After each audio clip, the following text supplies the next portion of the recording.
Doctor Vikram Singh ji, मैं सीधे आपके पास आना चाहूंगा। पहली बात, क्या कानून की भावना सही है? और दूसरी बात, अगर कोई पिंकी जैसा केस हुआ है उसका भी हल होना चाहिए, लेकिन मेरठ में जो हुआ, बाकी पश्चिमी उत्तर प्रदेश में हाल जुलाई से लेकर अभी तक के कम से कम 24 मामले मेरी नजर में आए हैं, क्या वो गलत हैं? और क्या इसके आधार पर कानून को गलत ठहराना उचित है? आपका क्या टेक है?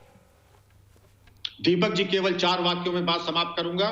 कानून की भावना बिल्कुल सही है और इसके औचित्य है, क्योंकि ये केवल उत्तर प्रदेश और भारत की समस्या नहीं है। अगर आप गूगल पे जाएं तो विकिपीडिया में देखिए grooming of British girls, grooming of Swedish girls, वहां पर भी हमारे ही बैकग्राउंड के नवयुवा वहां करके वहां की बच्चियों को उसी तरीके से वर्गलाते हैं। Point number 2, Mohit Agarwal IG Kanpur ने 14 केसेस जो कि आरोपी थे लव जिहाद के, केवल एक चीज प्रमाणित नहीं हुई कि कोई फंडिंग की बात, लेकिन गिरोह के रूप में सक्रिय होकर के धोखा फरेब जालसाजी करके वर्गला करके दूसरे संप्रदाय की बच्चियों को वर्गला के विवाह करने का प्रयास किए गए।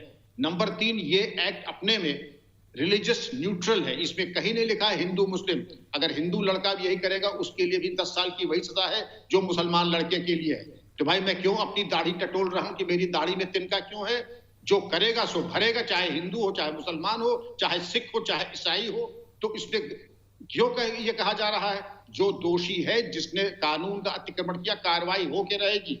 और कोई भी दीपक जी नया कानून आता है उसमें शुरुआत में पोटा हो, टाटा हो, ये दहेज उन्मूलन अधिनियम हो या SC/ST एक्ट हो, शुरू में त्रुटियां होती हैं, लेकिन जहां त्रुटियां होती, जैसे इस कानून पे भी त्रुटियां हुई हैं, पुलिस ने व्यवहारिक गलतियां की हैं, जैसा कि अनुराग भदौरिया साहब ने कहा, उन गलतियों को दृष्टिगत रखते हुए वर्कशॉप चलाने चाहिए। जिन्होंने जानबूझ करके त्रुटियां की हैं उनके खिलाफ दंडात्मक कार्रवाई पुलिस की होनी चाहिए, लेकिन इसका ये कतई मतलब नहीं कि कानून कहीं गलत है, कानून बिल्कुल सही है। और मैं 104 अधिकारियों से ये कहूंगा, बड़े वरिष्ठ अनुभवी परिपक्व अधिकारी रहे हैं, ऐसा कोई काम न करे जिसे संदेश जा रहा आपने एक तरफा, आपका रुझान है सेलेक्टिव आउटरीच आप कर रहे हैं, और कहीं अत्याचार होता है, लोगों के हाथ काट दिए जाते हैं, तब आप मौन व्रत धारण कर लेते हैं, और कहीं नरसंहार होता है, मौन व्रत धारण कर लेते हैं।